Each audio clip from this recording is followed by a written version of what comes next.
जरा सोचिए कि आप थाईलैंड के किसी आलीशान सरकारी दफ्तर में दाखिल हो रहे हो। आप उम्मीद करेंगे कि वहां अधिकारी मौजूद होंगे, साफ सुथरे सूट, टाई, चमचमाते जूते पहने हुए और गंभीर फाइलों पर चर्चा में मग्न होंगे। लेकिन जैसे ही दरवाजा खुलता है, नजारा बिल्कुल अलग होता है। अपनी अपनी टेबल के पीछे बैठे वरिष्ठ अधिकारी शॉर्ट्स और ढीली ढाली टी शर्ट पहने हुए।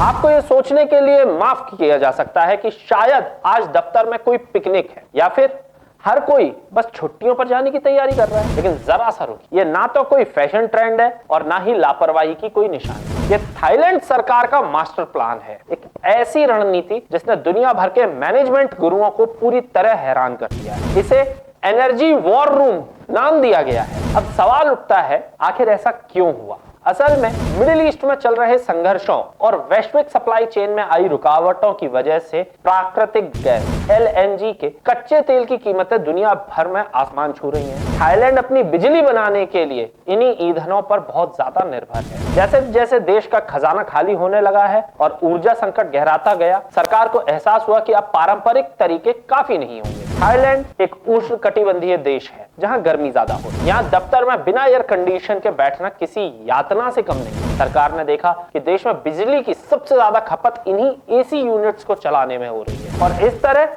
ऊर्जा खर्च पर एक सर्जिकल स्ट्राइक हुई।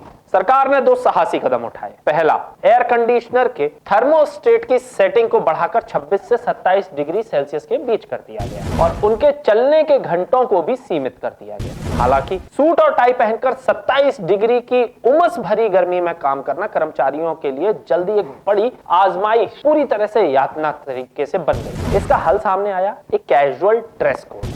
सरकार ने आधिकारिक तौर पर सूट और टाई को अलविदा कह दिया और सरकारी दफ्तरों में शॉर्ट्स और शर्ट और टी शर्ट को औपचारिक रूप से अनुमति दे दी। इसके पीछे का तर्क सीधा सा था। जब शरीर ठंडा रहता है तो दिमाग भी असरदार तरीके से काम करता है और जब दिमाग असरदार तरीके से काम करता है तो एयर कंडीशन की जरूरत कम हो जाती है। हल्के और आरामदायक कपड़े कर्मचारियों को अपने काम पर ध्यान केंद्रित करने में मदद करते हैं, भले ही उन्हें बहुत ज्यादा कूलिंग की जरूरत ना। थाईलैंड का लक्ष्य बहुत बड़ा है, लाखों यूनिट बिजली बचाना और राष्ट्रीय ग्रिड पर पड़ने वाले दबाव को कम करना। ये कहानी हमें सिखाती है कि बड़ी समस्याओं का हल हमेशा महंगे हाईटेक उपकरणों में नहीं, कभी-कभी इसका समाधान बस हमारी आदतें और पहनावे में बदलाव करने में ही छुपा होता है। अपनी टाइज को छोड़कर थाईलैंड ने दुनिया को यह संकेत दिया है कि वो भविष्य के संकटों का सामना करने के लिए तैयार है। लेकिन क्या हमें अपने आराम में जरा भी बदलाव करने का साहस है? क्योंकि याद रखिए, आज बचाई गई बिजली की एक यूनिट ही कल हमारा सबसे बड़ा सहारा साबित हो। बाकी आपका इस बारे में क्या कहना है,